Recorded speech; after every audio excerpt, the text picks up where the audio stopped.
इसका जो आधार है वो एक सुप्रीम कोर्ट का जजमेंट है, गार्डिया बनाम एडमिनिस्ट्रेटिव ऑफिसर 2009 का है।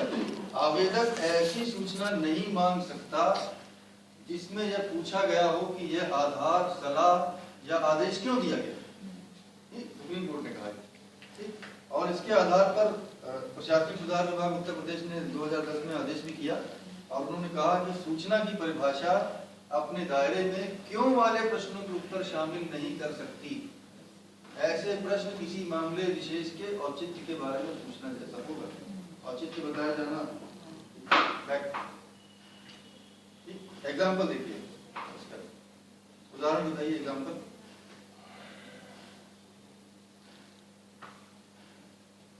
ये भ्रष्टाचार के आरोप में निलंबित एक अधिकारी ने अपने विभाग के जन सूचना अधिकारी से सूचना चाहिए कि सेवानिवृत्ति के लगभग 7 वर्ष गुजर जाने के बावजूद, ये देखने में जो केस है, ये इसकी अगर आप स्पिरिट में जाइए तो 7 साल हो गए, इसको हेरिट मिलना चाहिए, लेकिन आरटीआई समस्या समाधान का माध्यम नहीं है।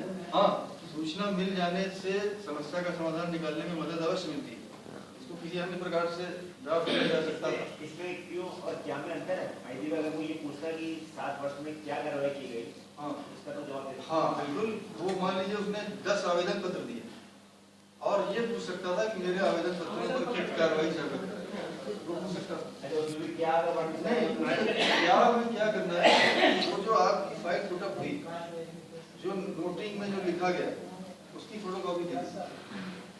क्या मान सकता सर उसमें, जैसे उसने पहले कभी आवेदन नहीं किया, पहला आवेदन कर रहा है, क्या जो है वो पहला आवेदन जब कर रहा है तो जनरली आदमी क्या करता है, 2-3 बार आवेदन करता है, उसके बाद फिर वो देता है कि मेरे आवेदन पत्रों पर क्या कर रहा है। वो तो ठीक है, लेकिन अगली बार आवेदन करके पूछता है इसमें कभी जब पूछेगा मेरे बात मेरे इसमें क्यों नहीं किया गया, मैंने पहला प्रेजेंट दे रखी है जवाब, अभी से पूछेगा कि क्यों नहीं दिया गया। नहीं, आप ये मत पूछिए। अगर आपको पूछना है तो आप ये कहिए कि मैंने आवेदन दिया था, उसमें कोई कार्रवाई से कोई करेगा। तो जहाँ पे वो लगाओ क्या उसका फिर आंदोलन के लिए कोर्ट ने कहा ना कि आपको औचित्य नहीं बताना, क्यों लिखा हो रिजेक्ट कर दो। मेरा क्वेश्चन ये था कि क्यों मना कर दिया है, क्या के लिए मना किया है, क्यों देखिए क्या वो तो दोनों अंडरस्टूड हो वही जिसमें औचित्य का प्रश्न है, जिसमें जस्टिफिकेशन पूछा है। क्या मतलब है, ये इसमें ये भी लिख सकते हैं कार्रवाई से अवगत। ऐसा है, देखिए ये this is science and art, दोनों है। आर्ट भी इंक्लूडेड है इसमें। अगर वो मांगना ही चाहता है तो उसको सलाह दी जा सकती है कि वो कैसे मांगे, उसको भी नहीं। तो सर जहाँ क्यों लिखा है तो स्थिति हम पे मना करते नहीं हम देते। आप क्यों की बात समझिए, जिसमें औचित्य का प्रश्न था, क्यों वाले ऐसे सवाल जिसमें जस्टिफिकेशन किसी काम के करने या ना करने का औचित्य पूछा जा रहा है। आपके दिमाग में पूछते हैं सर, आपके दिमाग में कार्रवाई क्यों नहीं की क्यों नहीं की गई, कई बार मेरा कहना यही। तो आपके सामने नियम संख्या आ गया ना, तब क्यों नहीं दे सकते। अब तो नियम संख्या आपके सामने है, ठीक है। आप एक अध्यापक ने, चलिए अब आगे देखिए, दूसरा केस देखिए। एक अध्यापक ने खंड शिक्षा अधिकारी कार्यालय से सूचना चाहिए कि मेरे द्वारा कई पत्र देने के बावजूद मुझे विकास खंड मुख्यालय के नजदीक के विद्यालय में स्थानांतरण क्यों नहीं किया गया। वो तो आवेदन कई बार दिया, कह रहा मैं इतनी बार देख फिर भी मुझे आपने मेरे नजदीक नहीं पोस्टिंग की, क्यों नहीं किया। और आगे चलिए। सूचना इतनी विस्तृत नहीं होनी चाहिए, ये नियम संख्या 42 सूचना इतनी विस्तृत नहीं होनी चाहिए कि उसके संकलन में संसाधनों का अनुपाती रूप से विचलन अंतर्ग्रस्त हो जाने के कारण संबंधित लोक प्राधिकरण की दक्षता प्रभावित हो जाए।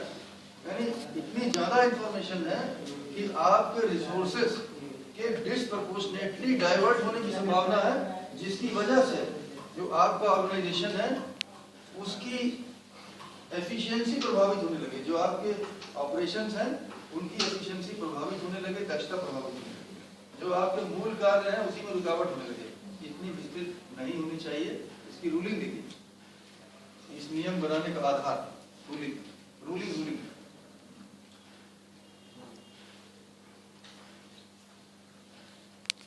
अधिनियम की मंशा ये नहीं है, कल भी हमने चर्चा की थी, अधिनियम की मंशा ये नहीं है कि सूचना प्रदान करने में लोक प्राधिकरण के 75% कर्मी अपना 75% समय मांगी गई सूचना को एकत्रित करने और देने में लगा दें और अपने मूल कर्तव्यों और दायित्वों से विचलित हो जाए। ये जजमेंट, ये ऑब्जर्वेशन में उन्होंने प्रियम्बल का भी सहारा लिया। इसमें कहा गया कि कभी कभी कॉन्फ्लिक्टिंग इंटरेस्ट हो सकते हैं, तो एक दो जनहित आपके सामने, जो आप काम करते हैं वो भी लोकहित का काम है और ये भी है। उस लोकहित के लिए, इस लोकहित के लिए क्या उस लोकहित की कुर्बानी देंगे, दोनों को बैलेंस बना के रखना, ठीक, ये उनकी चिंता है सुप्रीम कोर्ट की। और आगे एग्जाम्पल दिखाइए, पीछे आइए, एग्जाम्पल देखिए। आवेदक ने मुख्य विकास अधिकारी कार्यालय से ये सूचना मांगी। उन्होंने कहा कि वर्ष 2000 से 2015 तक 15 साल तक जनपद को अलग अलग योजनाओं हेतु कुल कितनी धनराशि प्राप्त हुई है, अलग अलग विकास खंडों को कितनी धनराशि उपलब्ध कराई गई, वर्षवार सूची उपलब्ध कराई जाएगी।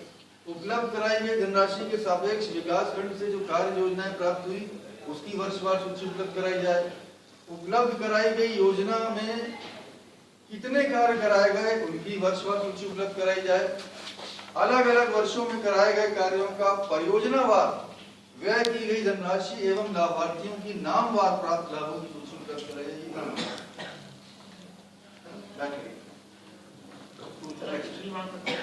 अभी देखिए, ये लीजिए, आपको उत्तर समझ में आ गया। This is answer. नियम संख्या 4(2) का सूचना प्राप्त करने के लिए अनुरोध में 500 से अधिक शब्द नहीं होने चाहिए। नियम संख्या 4(2) का, लेकिन इसमें थोड़ा उदारवादी दृष्टिकोण अपनाइएगा। 550 आ गया या 550 आ गया तो रिजेक्ट मत करिएगा, थोड़ा उदारवादी दृष्टिकोण रखिएगा।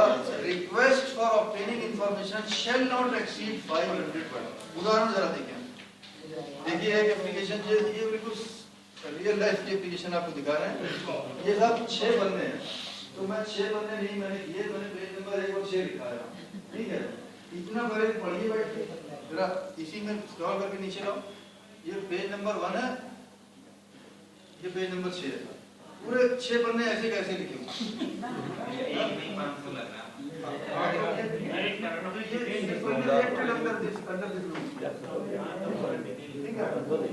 इतना लिखा है।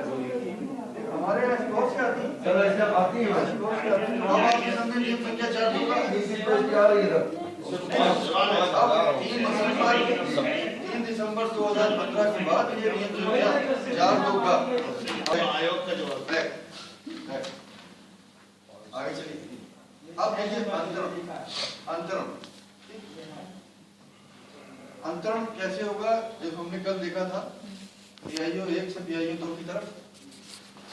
कल हमने देखा था कुछ विभागों की कार्यप्रणाली मिलती जुलती होने के कारण एक सामान्य समझ के व्यक्ति की भूल हो सकती है कि वो डिपार्टमेंट एक ही सूचना डिपार्टमेंट नीचे मांगते।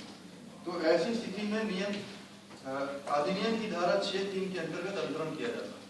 नेक्स्ट, और आगे देखिए, अब इसके लिए जो अधिनियम की धारा 6(3) तो है ही, नियमावली का नियम संख्या 4(5) है, वो दिखाइए ऊपर।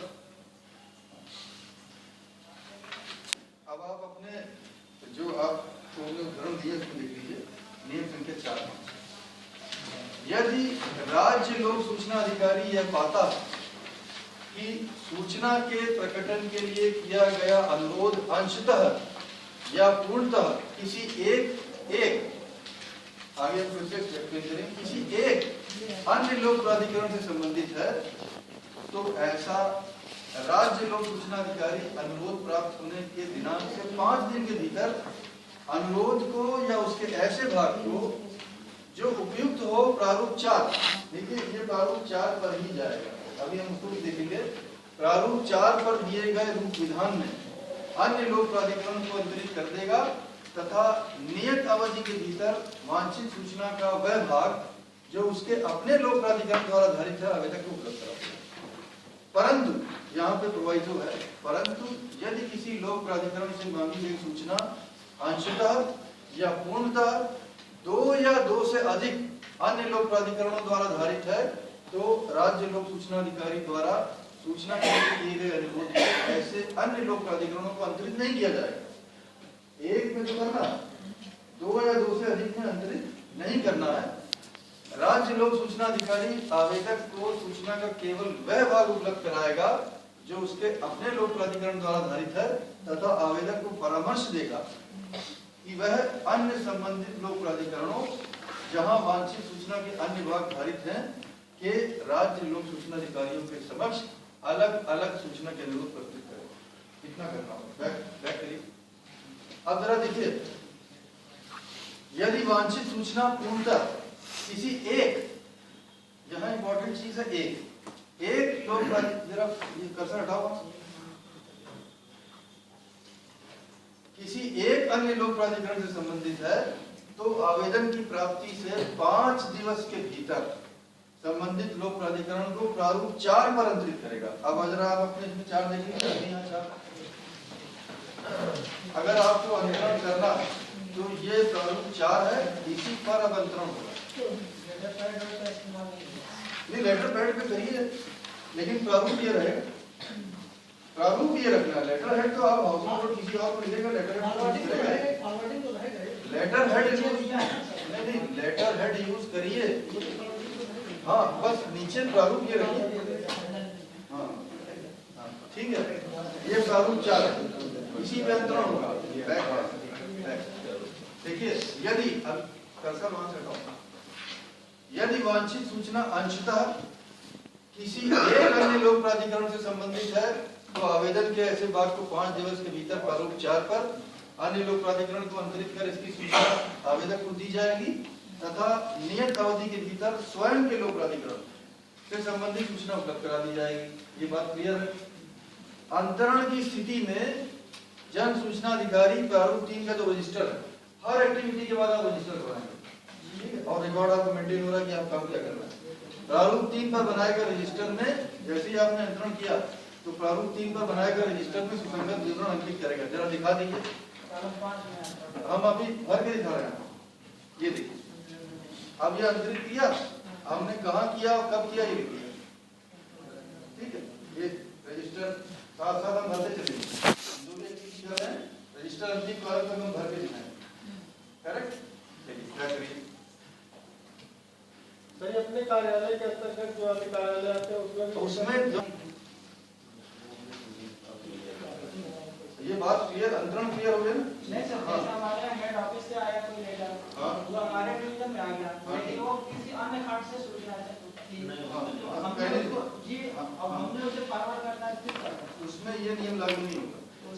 उसके वो ये जो अंतरण जो हमने ये नियम संख्या 4-5 देखा, स्वयं के लोक प्राधिकरण से जुड़ी सूचना उपलब्ध कराते हुए आवेदक को परामर्श दिया जाएगा कि शेष सूचना संबंधित लोक प्राधिकरणों में अलग अलग आवेदन जमा करके प्राप्त कर ले।